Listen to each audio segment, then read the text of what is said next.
I mean, I'm sure I'm like sober enough to drive, I swear. Like, I'm 22. Okay. Gotcha. You know, I have one beer. Like, it's okay. Okay. But, like, it can be above a .08, right? Let's just step over here. Let's get out of here. Do you wear contact lenses or prescription glasses? I have astigmatism. Okay. Do me a favor. I'm 671. I'm 10-4. Thanks. Do me a favor. Step over here. I don't want those lights to bother you. See where I got my flashlight? You mind standing right there for me? And could you face me? Actually, face this way. There you go. So no contact lenses, no prescription glasses, but you do have astigmatism. Prescription glasses. Gotcha. Are you on any type of medication that might affect your eyes or anything? Okay. Your vision? Okay. Do me a favor. Can you see the top of the pen here in my finger? What I'm going to ask you to do is just follow that with your eyes. Keep your head still for me, okay? What I'm going to do is move it back and forth about a minute and a half, and I just want you to follow with your eyes, all right?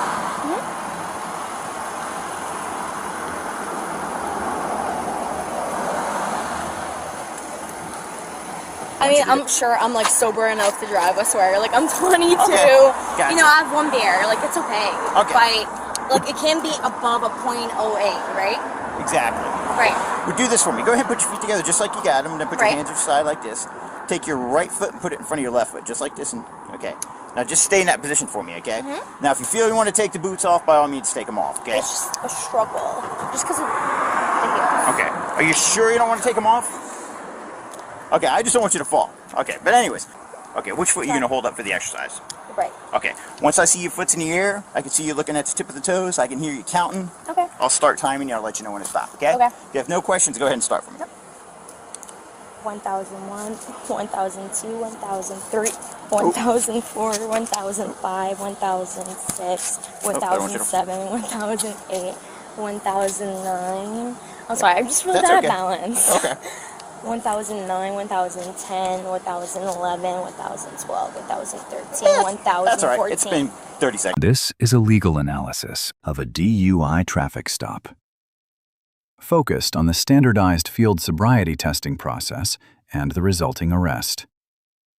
Examined under the Fourth and Fifth Amendments, the officer begins with the Horizontal Gaze Nystagmus test, one of 3 field sobriety tests validated by the National Highway Traffic Safety Administration. Courts generally accept HGN results as one factor supporting probable cause, but most jurisdictions do not treat it as direct proof of a specific blood alcohol level. Before starting, the officer screens for medical conditions, contact lenses, and medication use.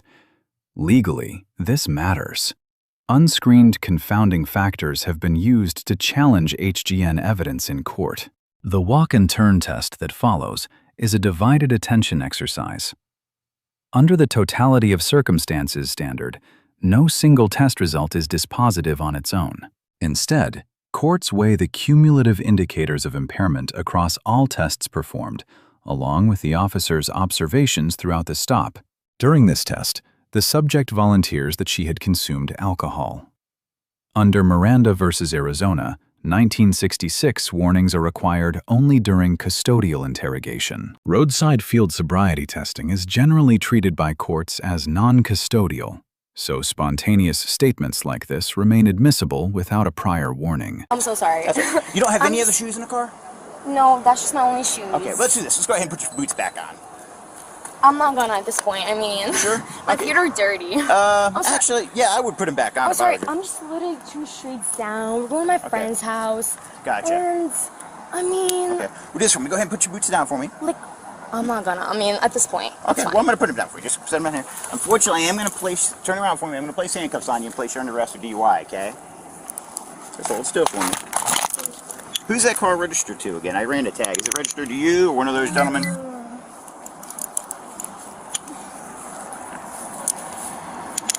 Once testing concludes, the officer places the subject under arrest. At this point, probable cause must exist under the Fourth Amendment. That standard requires a reasonable belief, based on the totality of the facts, that the driver was operating the vehicle while impaired. The combination of test performance and the subject's own statements would likely satisfy that standard in most jurisdictions. Before transport, a female officer conducts a pat-down search. This is a search incident to arrest, permitted under Fourth Amendment doctrine following a lawful custodial arrest. Its purpose is officer safety and the preservation of evidence. The use of a same-gender officer reflects department policy rather than a constitutional requirement. However, it meaningfully reduces the department's exposure to liability. Hey, would you mind doing a search for me? Appreciate you coming by. Hey, let me know, is that too tight? I can loosen it if it is. Okay, give me 1 second. 671, 1015 one time. Okay. Per policy, I have to have you searched by a female officer. Fortunately, this trooper here stopped by, so she's just going to make sure you got nothing on you. Is there anything on you we need to know about? And I asked it of everybody, okay? I'm not accusing you of everything. We just want no surprises, okay? So we're just going to walk right over here, okay? I guess probably the front of my car would be the best bet. We'll just watch your step right there, okay? At this point, you're under arrest for DUI, all right? I mean, you're really nice about it, but...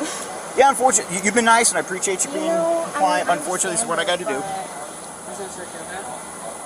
assuming that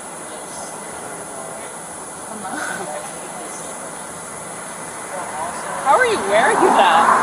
I mean, barely, but hey. Where are you from? You said where are you from, if you don't mind me asking? I'm from Lithuania. Oh, okay. How long have you been here in the States? 7 years. I mean, your English is very good. I appreciate that. Like, I really don't want to school my parents, you know, like, that's what I need. We'll put that in your car. That's a nicotine device.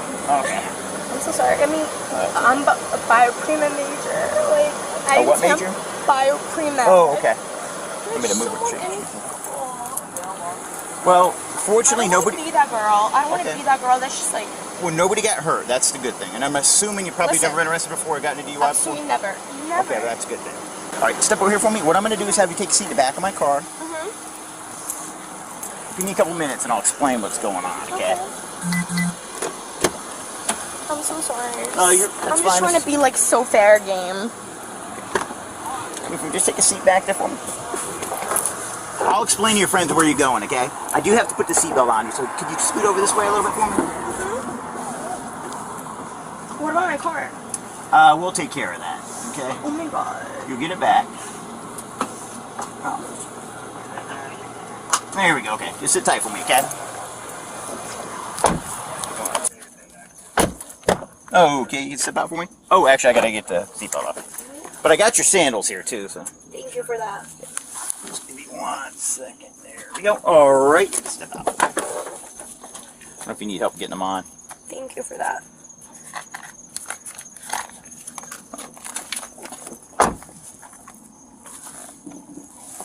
I wish I could wipe off my tears. Actually, once we get in here and get you a... what I forgot. I'm sorry. No, you're okay.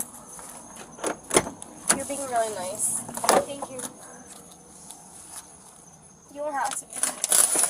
No, listen, this job is really all how you treat people. Absolutely. Listen, I'd rather treat people... This is your job, and you don't have to be nice to me, but I appreciate the fact that you're nice. That's all. So, I mean... We're going to go just watch your step right here.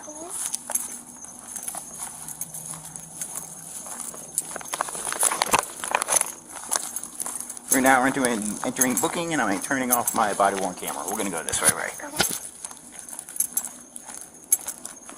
Now, let's assign grades to both parties. The officer receives a B+.